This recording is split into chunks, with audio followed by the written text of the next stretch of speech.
Dipolisikan, Ade Armando. Memang salah saya apa? Ternyata ini alasannya. Figur Ade Armando lagi-lagi memantik kontroversi. Dosen ilmu komunikasi Universitas Indonesia itu dilaporkan ke polisi karena dinilai mencemarkan nama baik masyarakat Minangkabau menyangkut polemik Injil berbahasa Minang.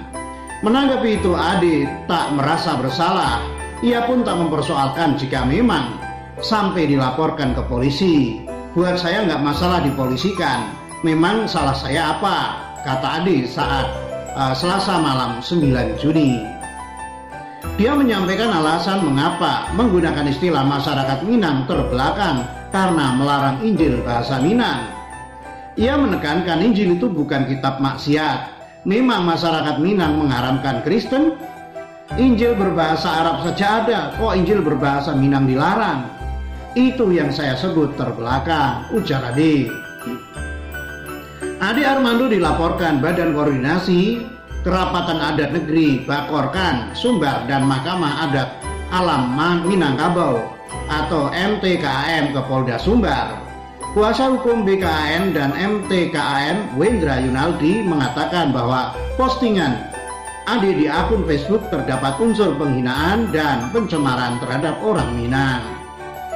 Wendra bilang dalam kebebasan berpendapat itu mesti dijaga dan jangan sampai menimbulkan sara. Kita orang Minang menghargai kebebasan berbicara, tapi jangan masuk dalam unsur bersifat sara, tutur Wendra. Cuitan Ade Armando di akun Facebook miliknya pada 4 Juni 2020 jadi kontroversi karena berujung laporan ke polisi.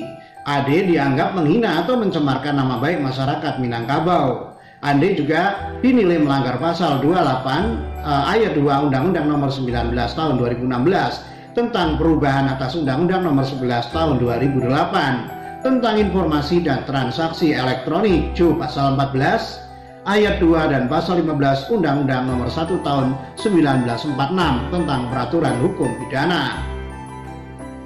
Isu ini menyangkut polemik konten kitab Injil berbahasa Minang yang sudah reda setelah Pemprov Sumbar mengajukan surat protes ke Kementerian Komunikasi dan Informatika atau Kominfo. Surat itu diinisiasi Gubernur Sumbar Irwan Prayitno yang ditujukan ke Kominfo untuk meminta aplikasi Injil berbahasa Minang dihapus dari Google Play Store. Namun unggahan Ade Armando di akun Facebook memanaskan kembali polemik ini. Ade menulis status yang disertai dengan beberapa berita media online yang membahas tentang Gubernur Sumbar Irwan Prayitno yang menyurati Kominfo untuk menghapus aplikasi Injil berbahasa Minangkabau. Berikut unggahan tulisannya. Loh, ini maksudnya apa? Memang orang Minang nggak boleh belajar Injil? Memang orang Minang nggak boleh beragama Kristen? Kok Sumatera Barat jadi provinsi terbelakang seperti ini sih? Dulu kayaknya banyak orang pintar dari Sumatera Barat. Kok sekarang jadi lebih kadrun dari kadrun? Status di akun Facebook bernama Ade Armando itu diposting pada hari Kamis 4 Juni 2020 pukul 21.07 WIB. Namun saat dicek tampaknya cuitan itu sudah dihapus. Ini alasan kenapa Ade Armando dipolisikan. Badan Koordinasi Kerapatan Adat Nagari Sumatera Barat, Bakorkan Sumatera Barat, dan Mahkamah Adat Alam Minangkabau Selasa sore 9 Juni 2020 melaporkan dosen ilmu komunikasi FISIP Universitas Indonesia Ade Armando ke Mapolda Sumbar. Pasalnya, cuitan Ade Armando di akun Facebook miliknya pada 4 Juni 2020 dinilai telah menghina atau mencemarkan nama baik masyarakat Minangkabau.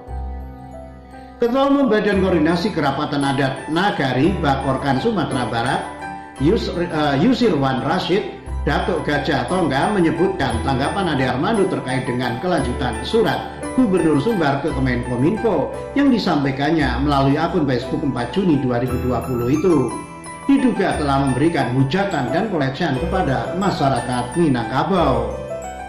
Dalam perspektif dia, kenapa tidak boleh Injil dicetak dalam bahasa Minangkabau? Sementara di Minangkabau sudah ada pakemnya adat bersandi syarak bersandi kitab buah.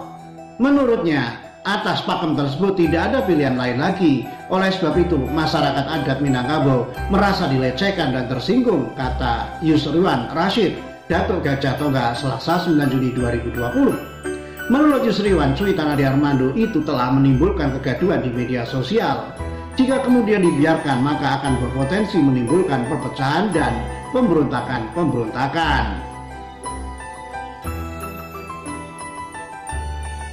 Maka dari itu pihaknya, kata Yusriwan, berkoordinasi dengan penasihat hukum bagaimana langkah selanjutnya agar masyarakat bisa tenang, supaya bisa diselesaikan dengan hukum yang berlaku atas dugaan pencemaran nama baik dan pelecehan. Yang dilecehkan itu seluruh masyarakat hukum adat Minangkabau yang tidak dapat disebut satu persatu.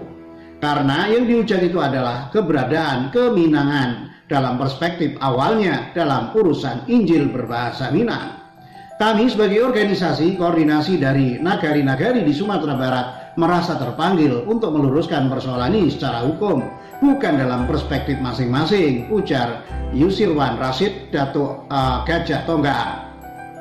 Sebelumnya, polemik tentang konten kitab Injil berbahasa Minang sempat reda pasca tidak ditemukannya lagi konten tersebut di aplikasi Play Store Google. Namun beberapa hari terakhir polemik itu kian memanas, menyusul adanya cuitan dari Ade Armando di akun Facebooknya. Demikian.